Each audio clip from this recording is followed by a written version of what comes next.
Well, good morning all. It's very inclement weather, very wet, and this is the end of the season as far as I'm concerned. It was some time ago, but I'm going to spin you around a little bit and walk you through the bit of garden. And as you can see, still got a pile to get rid of. This is where some leeks were in the tomatoes. I've dug those up. The leeks have suffered from beetle, and you can see some of the leeks here. It won't last the season. I've dug loads up and I've not used hardly any, and I've just basically trimmed and there's nothing left. As you can see, the fuchsia's still growing well. This is the purple sprouting. This did no good whatsoever, simply because it's in the wrong area. There's no sunlight. The curly kale at the back did do okay, too much of course, and it's got little tiny insect type of thingy, not green fly, but like a waxy fly, a little tiny waxy fly. And as you can see here, there's no form, there's nothing, there's no form. So these are basically no sunlight, not grown.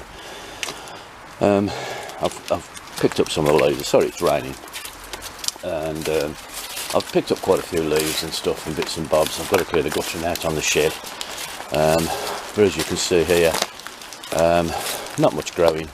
Lots and lots of acorns, and the rain's coming down a bit harder in the tree. It's all got to be raked and sorted. I've picked up no end of stuff here. Sorry, I'm going a bit too quick because I ain't got a coat on. This is the greenhouse. I've done a little bit of stuff in the greenhouse, not much. Rubbish. Pick up acorns, and there's quite a few bags of acorns and stuff. This is a bit of my log pile for the spring. Oh, excuse me, I'm turning around too fast.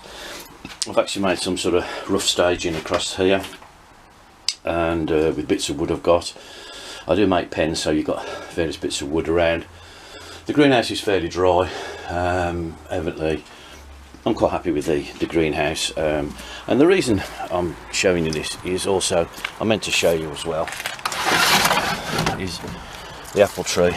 I've actually took a bit of the top off the apple tree and left some apples on the ground, and yes, the birds do eat them. Some blackbirds come and have those. The primulas are flowering nicely for the winter period. I've chucked some ash on there, but I've chucked no end of apples away. I don't know whether I can show you up here. Walking back up to the composting bins because that's where they are, and you can hear the rain coming down from the tree. And this is the saddest part. Let me see what we've got there. Lots of sawdust, but underneath here is apples. You know, when I say bucketfuls, and I mean bucketfuls, bucketfuls, literally. Anyway, let's get out of this. So this is my bit of an update, and I shall take you in a moment and talk to the camera. So sorry about this, I'm trying to be as quick as I can. This is my wild part, which is not the dug, nothing. Just keep an eye on things. Still lots to do here, but like I says, I'll expand that in a little bit. Oh, leeks. This is the leeks, and this is when, because you don't spray, this is what happens to them. You see? And every one of them is, you might get one or two with nothing on, but to be honest, I ain't even bothered. I'll chuck them. That's it, cheers. Well, as you say, good afternoon all. This is my final wind up, I think, really, of my allotment garden. So I must be careful because there's something going on in the background. So let me just turn that down a little bit. I'm not going to edit this out.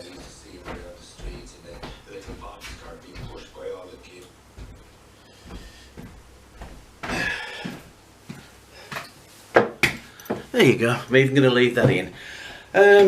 Well, this is basically when I moved into this property. It's a very large garden, and if some of you have seen the early footage or the early stills, it was severely overgrown for 15 or 20 years, you know, whatever. So anyway, I tried to sort of dig and plant and whatever and call it my allotment garden. This is basically the roundup, my thoughts and views over the last nearly 10 months. Some things worked, some things didn't work. I've put a few little videos up over the time, you know, about certain things such as no dig gardens and various other bits and pieces, which I still find sort of slightly confusing. But you know, to me, I always have the premise that an allotment garden, you're trying to grow stuff, save money and not spend a fantastic amount of money. I appreciate one or two gardeners I do watch. I'll mention Terry King and his raised beds and everything else. I have nothing but admiration for Terry. I think it is Terry, sorry, yeah. I haven't watched it a little bit over the last few months or so. I'm limited on data.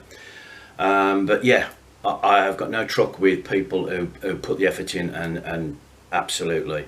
But for me, a normal person, sort of like turning a back garden into an allotment, it was more a question of trying to get some stuff in the ground. I didn't come here till January, February, and also now I haven't planned for anything for next year because sadly I was going away and cancelled going away and cancelled going away and cancelled, and it's been going on now for 5 or 6 months, so I couldn't really plan anything.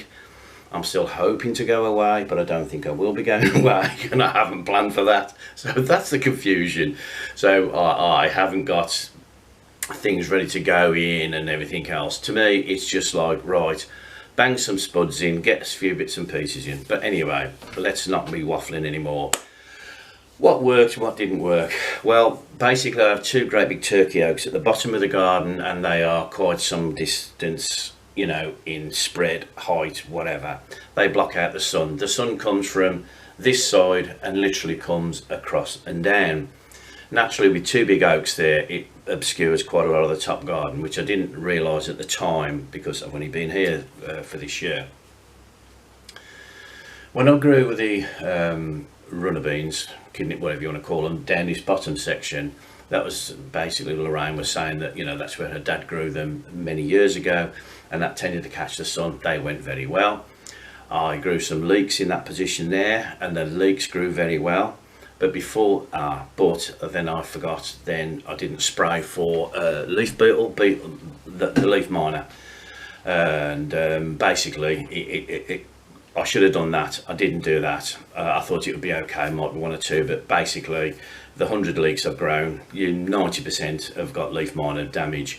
And you have to literally peel the leeks to practically nothing to try and get rid of the so-called damage and stuff. Well, that's one mistake. Before the leeks, I did grow some onions, onion sets in there. They did nothing because no sun, no whatsoever. And there's an apple tree there that produced loads of apples, and the apples basically went in the compost bin because nobody seemed to want them, mainly because I don't know whether it was COVID or whatever. I did offer to some charities who wanted, but they want perfect apples, and these aren't perfect. There's little flecks or marks and whatever, and I've chucked bucketfuls away. And I don't mean one or two, I've chucked buckets full away. Perhaps next year I might be able to utilise them or do something with them. I haven't got a fridge, so I can't fridge. I haven't got a freezer, sorry, so I can't freeze nothing. And I was only supposed to be here for 2 years, that's the other thing. So anyway, I'm moving up the garden. The spuds did okay, not too bad. They went very, very leggy. Very, very leggy, and that was a bit of a nuisance, and they didn't produce a fantastic crop. Nice what they produced. I grew the Red Duke of York. Kestrel was good.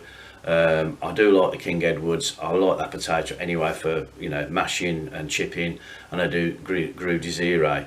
But basically I should have watered a little bit more at the top end because of the two oaks sucking the water out of the ground. I've grown some purple sprouting broccoli. That didn't do very well at all because at the top end, no sun. I grew some kale, curly kale, too much. That's at the top end as well. That didn't do too bad because it's not, I call it's not flowering, but the purple sprouting broccoli was a complete waste of time. It's a waste of time. And then some leeks and stuff down the side. I grew some beetroot. That got a bit woody, and I don't know why, but once again, sun. I grew some peas. They weren't too bad, but there seemed to be a lot of foliage, but not many peas. hey ho. And I grew some broad beans. They did well because they were a little further down. Well, since then I've also dug a couple of other sections now, which should be a little bit more in the sun. So hopefully with a little bit of planning for next year, I might be able to get a few more bits and pieces out and plant a little bit more into the sun, because the onion sets, I grew 100 onions and I had none. I dug them up, they were just no good. No sun, no nothing, they hardly grew at all, and they were basically shooting out and just rubbish. So really, lesson learned. Yeah, I've got some potatoes I'm still using. I'm not a great kale eater. Runner beans, I was ending up chucking a couple of bucketfuls of beans away, because once again I grew too many, and once again, you know, people want you to deliver them, you know, I mean, you know, Christ, you know, whatever. Tomatoes, I grew too many tomatoes and I started getting blight, and towards the end, so they went in the bin, not composting bin, they went in the bin. So generally speaking, I'll try again this year, next year coming on, be a bit more selective, not grow so much. Carrots I grew in a container, they didn't turn out too bad, but was it worth it? Pretty much, yeah. I'm still a digger. I've looked at the situation, I've covered certain areas now for the winter. Sadly, like I've said to you before, I haven't or can't plan anything to follow on and over winter, simply because I may not be here and I'm away for a little bit of time. I'm still trying to get away. If I don't get away, then tough, then I will see where I can get started. Anyway, this is more a bit of a chat, as you can see. I have got a little video of walking around the garden. It would have been nice to perhaps utilise a little bit more of the stuff, get rid of a bit more of the apples, or even juice the apples, because it's a split tree. It's Cox's little one side and Golden Delicious the other side. I still have two to three bucketfuls in a container outside under cover, but I don't think they will be lasting very long, etc. I have pruned the apple tree early, but only about a week and a half ago, when there's no fruit on there, no leaves on there, because once again I wasn't sure I was going to be here, and I didn't want to leave the apple tree to prune in the spring when it's starting to sprout. So there you go. That's it. Lessons learned. I enjoyed it. Fine, we'll see what next year brings. There's still work to do in the garden, as you can see, but it's on a budget. I'm not trying to spend too much money. Hopefully this doesn't go on too long. Hopefully some people get some interest from it. Please make any comments. As I said to you before, I have had an allotment before many years ago, around 2000 to 2010, but I didn't have half of this trouble, you know, with leaf miner and various other bits and pieces. And but it's a lesson learned. Anyway, cheers folks, I hope to catch you all again soon. Cheers.